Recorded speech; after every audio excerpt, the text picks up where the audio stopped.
예배 1년이 훌쩍 지났습니다. 1월 첫날, 즉 1월 1일에 예배를 드리고 12월 31일 마지막 날 예배를 드리는 경험이 흔치 않습니다. 주보를 보시면 아시겠지만 올해는 주보 넘버링이 53번까지 되어 있는 흔치 않은 해입니다.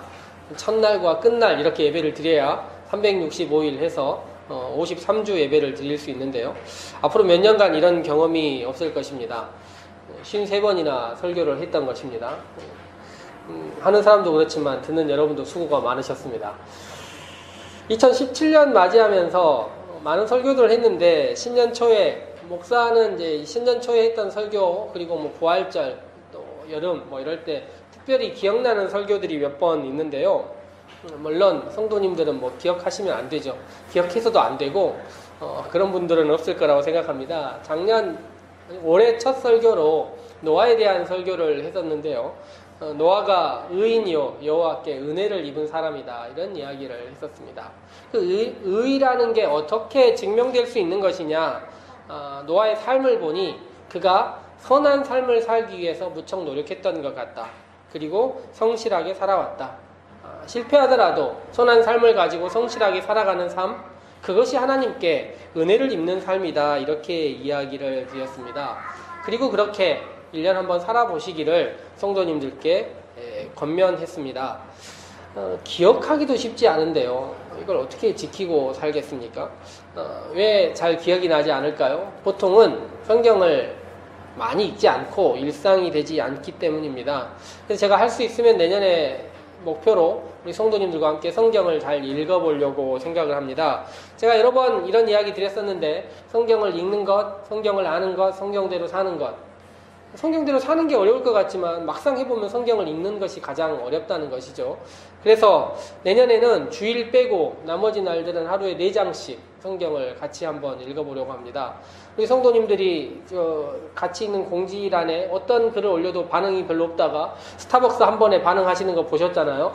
그래서 내년에는 말씀을 늘 이렇게 올려보려고 합니다. 오늘은 1장부터 4장까지 이렇게 읽어보세요. 뭐 이렇게 한번 하고 반응을 보이셔야 돼요. 꼭 다 읽었습니다. 이렇게 반응을 해가지고 동경 집사님 아셨죠? 하루에 4장씩 딱 읽으면 됩니다. 4장씩 읽으면 한 1200장 뭐 정도 되는 성경 읽을 수 있으니까 아마 12월 되기 전에 성경 다 읽고 화이팅 한번 하실 수 있는 모습 볼 수 있을 것입니다. 일주일 읽은 성경 가운데 특별히 기억나는 말씀들이 있거나 제가 함께 나누고 싶은 말씀들이 있으면 읽은 말씀 가운데 설교도 여러 번 해보려고 생각하고 있습니다. 한번 저도 집요하게 한번 해볼 것이고 성도님들도 의지를 가지고 매주 주일날 오면 다시 또 물어보고 할 테니까 한번 1년간 열심히 노력해 보았으면 좋겠습니다. 잠시 한 해를 돌아보면 어떨까요? 묵상은 아니지만 자신의 일들 한번 1월부터 어떤 일들이 있었나 한번 헤아려 보면 좋을 것 같습니다. 주보 앞면에요. 약간 추억을 헤아릴 수 있는 사진들을 이렇게 몇 장, 한 6장 정도 올려보았습니다. 전면을 12장을 다 넣어버릴까 하다가 달별로 넣을까 하다가 한 6장 정도 넣었는데 보니까 이런 일들이 있었구나. 특별히 주일학교 학생들 모습들 보고 있으면서 1년이 금방 크는구나 하는 생각이 듭니다. 그런데 이 신앙의 이야기라는 것, 교회에서의 일이라는 것이 우리의 1년의 추억 중에 약 7분의 1 정도 될 것입니다. 주일의 삶, 신앙의 삶이라는 것이 막상 일상을 살아보면 이렇게 신앙과 밀접하게 연관돼서 살 수 없기 때문에 나머지의 삶, 남은 삶들은 우리 성도님들 어떻게 보내셨을까요? 사회적으로 보면 우리나라는 1년 사이에 정권의 변화와 많은 변화가 있었던 것 같습니다. 매체나 이런 것들 봐도 나라가 정말 변했구나라는 생각들 해볼 수 있습니다. 세계적으로 봐도 1년 사이에 굉장히 많은 일들이 있습니다. 요맘때 되면 2017년에 사진들 해가지고 막 신문사들이나 로이터나 해외에서 여러 가지로 이렇게 올리곤 하지 않습니까? 보면 참 많은 일들 있었구나. 이런 생각이 듭니다. 우리나라도 뭐 사드니 뭐 미사일이니 해서 남북과 대치 관계가 있지만 사실 그걸로 인해서 정말 피를 흘리는 사람들은 막상 별로 없습니다. 그러다 보니까 우리는 약간 무관심한데 전 세계적으로 보니까 팔레스타인이나 그 로힝야족이나 이런 사람들 이야기들을 보면 참 마음이 아프고 1년 사이에 이런 안타까운 사회적인 일들, 세계 정세의 일들이 있었구나 하면서 좀 무관심했던 우리들을 반성하기도 하고 이럴 때 볼 때라도 늘 기억하면서 사진들 하나하나 헤아려 보면서 아픔 당하는 사람들 주님과 함께 하시기를 생각하고 기도해 볼 수 있는 것입니다. 그렇다면요, 사회적인 거 말고 우리 삶을 직접적으로 체감하게 만드는 경제적인 지표들은 어떻습니까? 수출이나 수입이나 여러 가지 상황들, 환율, 주식, 증권 이런 이야기들 많지 않습니까? 특별히 정권이 바뀌면서 부동산이나 주식과 같은 문제들, 더군다나 지난주에도 핫하게 이야기하고 계셨던 가상화폐류의 여러 가지 이야기들을 생각해 보면 이런 눈에 띄는 지표들, 이런 것들이 우리를 유혹하는 이 순간에 우리는 어떤 삶을 살아야 할까요? 보통 이런 거, 가상화폐, 무슨 코인류가 나올 때마다 우리들이 하는 이야기가 무엇입니까? 그때로 돌아가서 몇 년 전에 이렇게 샀더라면, 이런 생각 하지 않습니까? 누구나 다 그런 생각할 수 있는 것이죠. 그런 생각 인간으로서는 당연합니다. 시간 속에 살고 있다는 마땅한 증거라고 밖에 볼 수 없습니다. 그렇지만 그때로 다시 돌아간다면 우린 똑같은 선택할 수밖에 없지 않습니까? 우린 시간 속에 살고 있으니 여전히 흔들리고 여전히 우리의 마음 가운데 변화라는 것이 그렇게 다가오는 것 같습니다. 그렇지만 신앙은요, 무슨 이야기를 합니까? 변하지 않는 것이 있다는 것을 알려주는 것입니다. 세상에 많은 지표들과 정권들과 많은 것들이 변하지만 변하지 않는 것이 있다. 어제 보내드린 하이바이블 영상에서도 이사야의 말씀을 했고 오늘 제가 예배 기원의 말씀 가운데서도 이야기했듯이 풀은 마르고 꽃은 시드나 우리 하나님의 말씀은 영원히 선다는 것입니다. 풀과 꽃, 이 변해버리는 것들이 여러 가지가 있지만 우리들은 변하지 않는 그것을 알고 있기 때문에 하나님의 말씀에 기준을 잡고 세상에 많은 지표들의 기준을 잡는 것이 아니라 그것에 의해서 흔들리는 것이 아니라 하나님의 말씀에 기준을 잡고 움직여야 한다는 것입니다. 그래서 우리들이 올해가 지나고 내년이 됐을 때, 내년 마지막이 됐을 때 똑같은 후회가 된다면 어떻겠습니까? 목회자로서는 이런 일들을 막아야겠지요. 그래서 성경을 항상 읽고 말씀이 우리의 기준이 되었으면 좋겠다 하는 것입니다. 풀은 마르고 꽃은 시드나 세상의 많은 것들은 변하나 영원하신 하나님의 말씀은 영원하다는 것입니다. 함께 기억하고 2018년을 맞이했으면 좋겠습니다. 보통 그러면 이렇게 마르고 시드는 우리네 인생들을 세상 사람들 어떻게 표현하나요? 좋을 때가 있으면 힘들 때가 있다. 오를 때가 있으면 내릴 때가 있다. 이런 말들로 보통 표현하지 않습니까? 그래서 일종의 등산과 같다 이야기하는 사람들도 있고 달리기 마라톤과 같다 이야기하는 사람들도 있는 것 같습니다.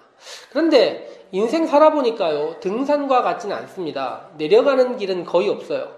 평생 올라가야 하는 것입니다. 잠깐 고원에 멈출 뿐이지 또 올라가고 또 올라가야 하는 것입니다. 마라톤은 말이죠, 안 달려본 사람들이 마라톤에 비유하는 것 같습니다. 한번 그렇게 달려본 사람들은 감히 인생을 그렇게 비유하지 못할 것인데요. 우리들이 인생을 여러 가지로 비유하고 있는데요. 우리 성경은 말이에요, 우리의 인생을 광야와 같은 삶이라 이야기합니다. 등산과 같은, 달리기와 같은 삶이라 하지 않고 광야를 걸어가는 삶이라 이야기를 하는 것입니다. 광야라는 것은 일종의 사막입니다. 자신의 힘으로 살아남기 힘든 것이죠. 사막에서는 마찬가지로 어떤 생물들도 살기 쉽지 않다는 것을 우리들이 알고 있습니다. 그런데 성경을 읽다 보면 광야에서 많은 사람들이 좌절하고 포기한다기보다는요, 오히려 그곳에서 정반대의 경험을 하고 있습니다. 성경에 많은 인물들이 광야에서 하나님을 만나고 광야에서 삶의 목적을 만나고 광야에서 위로를 받는 것입니다. 아브라함도 그랬고 이스마엘도 그랬고 모세도 그랬고 다윗도 그랬고 엘리야도 그랬고 이스라엘의 많은 백성들도 그랬으며 지난주에 읽었던 예수님의 가족들도 광야를 거쳐서 애굽으로 광야를 거쳐서 돌아오면서 하나님의 음성을 듣고 하나님 주신 많은 위로들을 받았다는 것입니다. 그렇다면 그 광야는 어떤 곳일까요? 예를 들어 우리는 시편 23편을 읽을 때 이스라엘 사람들이 양을 치는 그 지형이 광야입니다. 꼭 사막과 같지는 않지만 인간이 살기에는 극한의 환경이라고 생각하면 되죠. 그런데 시편 23편 같은 성경 읽다 보면 우리를 푸른 풀밭, 맑은 시내, 시내에 쉴 만한 물가, 이런 데로 인도한다고 생각합니다. 그런데요, 광야를 생각하고 그것을 생각해야 됩니다. 이 다윗이라는 사람이 시를 쓸 때 우리가 생각할 수 있는 것처럼 아주 객관적인 지표를 가지고 이야기한 게 아니에요. 풀 하나만 있어도, 양들이 먹을 게 몇 개만 있어도 그는 주관적으로 생각해서 이곳이 푸른 풀밭이라 생각하는 것입니다. 새벽 이슬 맞아서 물이 조금만 생겨도 그는 무슨 생각을 했냐면 이곳이 쉴만한 물가라고 생각하는 것입니다. 그러니 극히 주관적인 해석이라 말할 수 있는 것입니다. 예를 들어 구약성경 출애굽기에서요, 모세가 하나님을 만납니다. 신의 광야에서 하나님을 만나요. 광야에서 만나는 이야기를 보면 모세가 어느 날 양을 치다가 광야 저쪽에서 보니까 낮은 관목 가시덤불이 불이 나 있는 장면을 보았습니다. 그 모세가 이상하다 생각해서 불나 있는 가시덤불을 보러 갔어요. 가시떨기나무를 보러 갔더니 거기에서 음성이 들리는 것입니다. 모세에게 뭐라고 이야기합니까? 신발을 벗어라 이야기합니다. 우리들은 모세가 신발 신고 있었을 거라고 생각하지 않았습니다. 3,500년 전의 사람들인데요. 그들도 신발을 신고 있었다는 것입니다.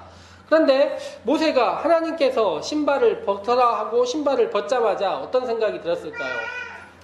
하나님 거룩하신 분이십니다. 하나님 놀라우신 분이십니다. 이런 생각이 들었을까요? 제가 생각할 때 발바닥이 너무 뜨겁다. 이런 생각하지 않았을까 생각했습니다. 무슨 말이라도 해도 좋으니 빨리 신발만 신게 해주십시오. 이런 생각하지 않았을까 생각해 보는 거예요. 그만큼 광야는 뜨겁고 사람들이 지내기에 좋은 삶의 형편들은 아니라는 것입니다. 광야는 축복의 비를 발할 수도 없고요. 시원한 그늘을 발할 수도 없고 파종하고 추수하는 이런 감사를 발할 수도 없는 곳이라는 것입니다. 그런데 사람들이 이 광야를 우리 신앙에 빗대는 것입니다. 그렇다면 무엇 때문에 신앙에 빗대고 있는 것일까요? 신앙생활을 하다 보면 신앙에서 무척 중요한 일들 중에 하나가 선택하는 일입니다. 선택하고 무엇인가를 결정하는 일입니다. 우리도 일상생활을 하고 지내다 보면 우리가 여기 이제 계시는 분들이 아주 젊은 우리 청년들도 한두 명 있지만 대부분 나이를 어느 정도 30, 40대에 지내고 삶에서 어느 정도 시간을 지낸 사람들입니다. 그렇다면 우리도 이때쯤 되면 무엇인가를 알기 시작하는데 무엇인가를 소유할 수 있는 것과 포기해야 되는 것에 대한 기준들이 생기기 시작한다는 것입니다. 그런데 그 기준을 가장 잘 만들어주는 곳이 어디라는 것입니까? 광야라는 것. 광야에서 생활하는 사람들이 이 땅에서 영원히 살 것처럼 생각하지 않지 않습니까? 이 땅은 지나가고 통과해야 될 무엇이라고 생각하기 쉬운 것입니다. 그런데 수없이 많은 짐들과 많은 것들을 가지고 있다면 그 광야를 통과하기에 너무 힘든 곳이 된다는 것입니다. 그래서 선택하고 짐을 줄이고 이곳을 어떻게 통과해야 될 것인가, 이 길을 어떻게 가야 될 것인가를 고민하며 매일매일을 걸어야 하는 곳, 그곳이 광야라는 것입니다. 광야에서 멈춰서 살 수가 없습니다. 그곳이 우리의 인생이라고 하더라도 그곳은 지나가야 되는 곳이지 그곳이 영원히 살아야 될 곳이 아니라는 것입니다. 우리의 신앙생활도 이 땅이 영원하지 않다는 것을 알고 있지 않습니까?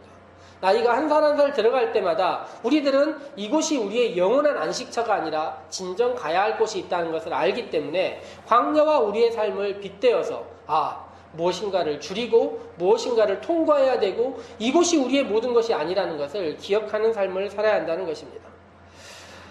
또 한 생각을 해보자면 광야는 말이에요. 하나님께 우리를 기억해달라고 기도해야 되는 곳입니다. 제가 창세기 설교를 할 때마다 노아 이야기를 하면요. 노아가 방주에 탔습니다. 방주에 탔을 때 그가 하나님께 뭐라고 기도했을까요? 그의 배가 뭐가 없었냐면 너도 없고요. 돛도 없고 닷도 없고 키도 없는 배를 하나님께서 만드셨어요. 그 다음에 방주와 그 사람들에게 타라고 하신 것입니다. 그러니 그들이 뭐 했냐면 노아가 하나님께 기도할 수 있는 게 유일한 것이 하나님 우리를 기억해 주십시오라고 기도할 수밖에 없는 것입니다. 광야에서 사람들이 자기들이 길을 알고 간다고 하지만 거기서 하나님이 우리를 기억해 주지 않는다면 살 수 없는 삶을 40년간 살았던 것입니다. 우리의 신앙도 마찬가지입니다. 우리가 살아가는 삶도 마찬가지예요. 우리가 모두 서울에 지금 옥수동에 살고 있지만 처음부터 지금 우리가 이 자리에 있을 것이라고 누가 생각했겠습니까? 우리도 삶의 길이 이곳저곳 지나오면서 살고 있는데 지금 이곳에 닷을 내려 있는 것 뿐입니다. 그러니 하나님 우리를 기억해 주십시오라고 늘 기도하는 삶, 이것이 광야와 우리 신앙과 함께 맞닿아 있는 삶이라는 것입니다. 또한 광야에서는 많은 사람들이 어떻게 기도했냐면 매일매일의 양식을 위해서 기도했어요. 생각해 보십시오. 광야는 씨 뿌리고 파종할 수 있는, 추수할 수 있는 곳이 아니지 않습니까? 그러니 이스라엘 백성들이 광야에 있을 때 하나님께 무엇을 받았습니까? 만나와 메추라기를 받았어요. 매일의 양식을 받았습니다. 예수님께서 주기도문 하실 때 날마다 필요한 양식을 달라고 얘기를 하셨어요. 왜 그런 기도를 하셨을까요? 예수님의 삶이 광야와 같은 삶, 나그네와 같은 삶, 우리 모두가 그런 삶을 살 수밖에 없다는 것을 알고 있었기 때문에 그렇게 기도한 것입니다. 창고에 먹을 것을 가득 쌓아둔 사람들은 이런 기도를 할 수가 없습니다. 필요하면 가져오면 되니까요. 그러나 우리 또한 하나님께 우리의 양식과 우리 주위에 있는 사람들의 양식을 위하여 매일 기도해야 된다. 이것이 광야와 우리 삶이 맞닿아 있는 것입니다. 오늘 성경 말씀 한번 보시면요.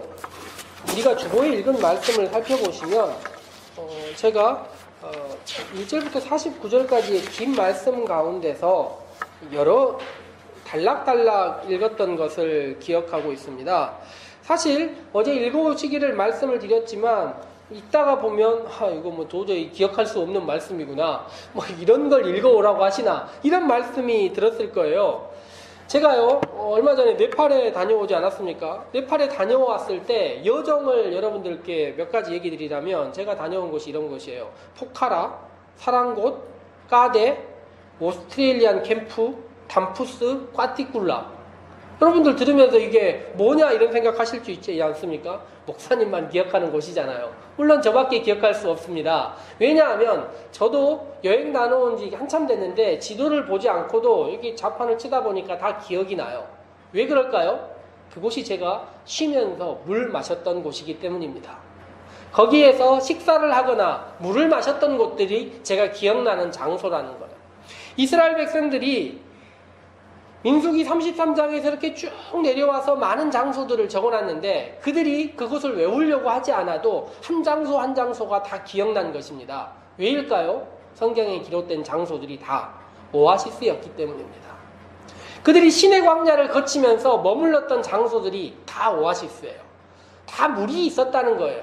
오늘 제가 적어놓은 말씀 14절에 보니까 알루스를 떠나 르비딤에 진을 쳤는데 거기에는 백성이 마실 물이 없었더라. 이 장소 하나 빼고는 다 물이 있었던 거예요. 원래 이 장소도 물이 있다는 곳이었기 때문에 갔었겠죠. 그런데 그들이 갔을 때 물이 없던 말라있는 오아시스였다는 것입니다. 제가 한번 알아봤더니 놀랍게도 이스라엘 백성들이 출애굽에서 가나안 땅 가기 전까지 있는 시내 광야에 오아시스가 450개나 된다고 하더라고요. 되게 커 보이는 광야이고 그렇지만 450개나 되는 오아시스가 있고 가나안을 향하고 있다고 이스라엘 백성들이 말했지만 엄밀히 보자면 가나안이 아니라 어디를 향하는 것처럼 보입니까? 오아시스를 향하여 늘 걷고 있었던 것 같습니다.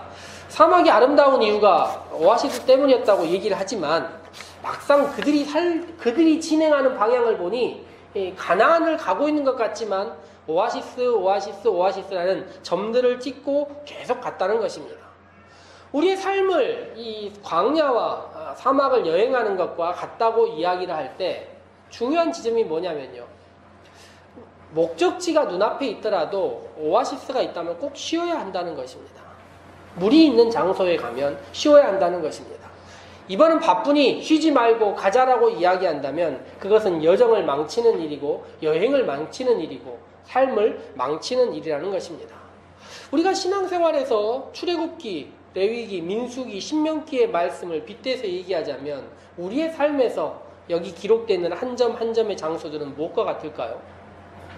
그것은 다름 아닌 우리의 예배, 우리의 주일, 우리가 함께 모여있는 예배와 공동체의 삶이라 말할 수 있습니다. 우리의 인생도 말이에요. 어딘가를 향하여 가다가 너무 급하고 주일보다는, 쉼보다는, 예배보다는 더 급한 일이 있어서 빨리 갈 수 있을 것 같지만 막상 그것이 더 빨리 가는 삶이 아니라 삶을 망치는 지름길이 될 수 있다는 것입니다.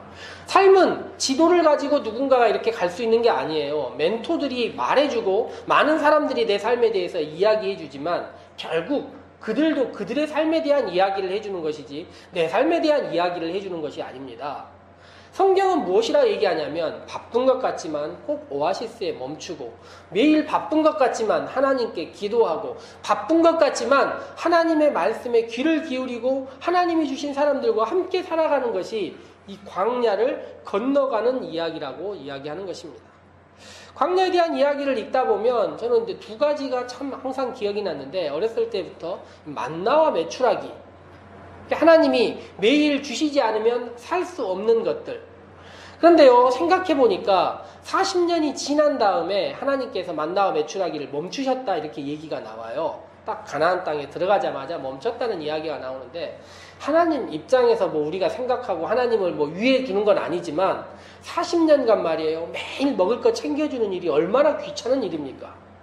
예? 한 사람 한 사람의 필요를 돌봐주는 일이 얼마나 귀찮은 일이에요. 그러나 광야가 우리의 신앙이고 광야가 우리의 삶이기 때문에 하나님께서 우리의 매일매일을 챙기시는 것입니다.